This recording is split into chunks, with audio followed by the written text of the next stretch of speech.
Hi everyone, thanks for dropping by my YouTube channel today, where I'll be doing final test on a Breckwell brand pellet stove controller.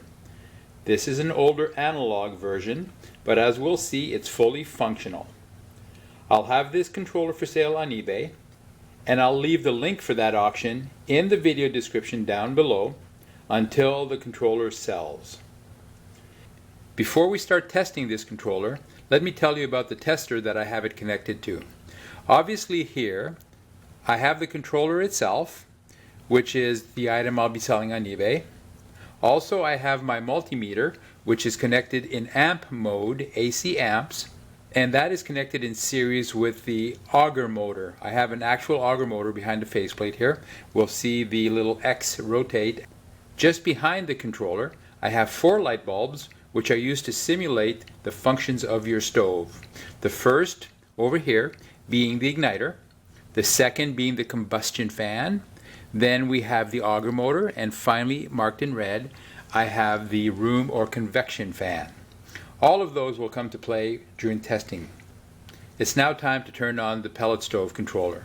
When we do that, I expect a few lights to come on, so let me turn that on. And we see that the combustion fan has come on, and so has the convection or room fan. Both of those come on because I have certain sensors that are typically found in your stove bypassed on my tester. There's no point for me to have them, so they come on automatically. With the controller on, the combustion fan on, and the convection or room fan on, there's a couple things we can check now. One is the manual feed button. When I press on the manual feed button, we should see the auger indicator come on. We'll see this little indicator spin because the motor is spinning it, and we'll see my meter indicate approximately 0.5 amps. There we are. As I release, the motor stops spinning, the light goes off, and everything goes back to idle. The other thing I can now check is the convection or room fan in high mode. So if I press the button downward here, we'll see the convection room light go bright. That's it, it's going bright. The final thing we can test here is the low BCDE max switch positions. Rotating through those positions will cause the convection or room fan intensity to go brighter. Let's go switch through that. B, C, D.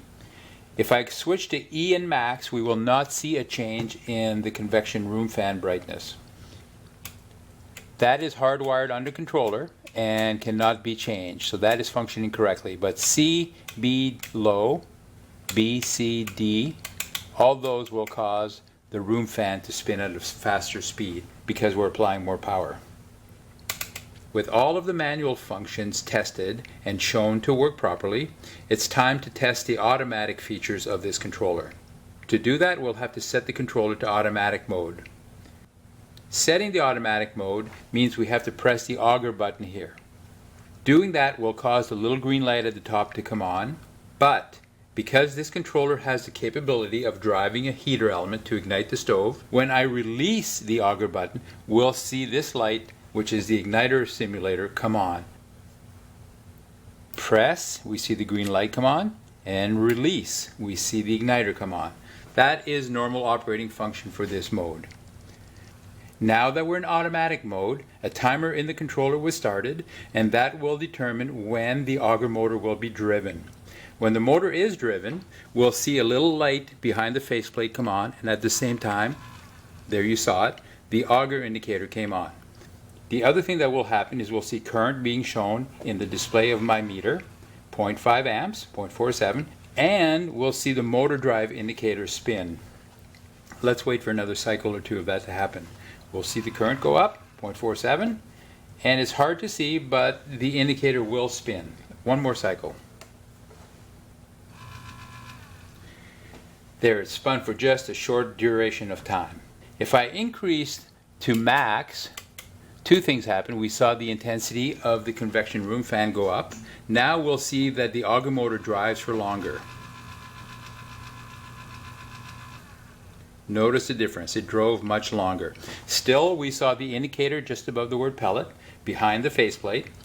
My meter shows about 0.5 amps, 0.46. 0.5 amps, and we see the motor is actually spinning. So we'll go through one more cycle of that, and that will be it for this controller. There it is. So everyone, if you have a need for a controller like this one, check out my eBay auction.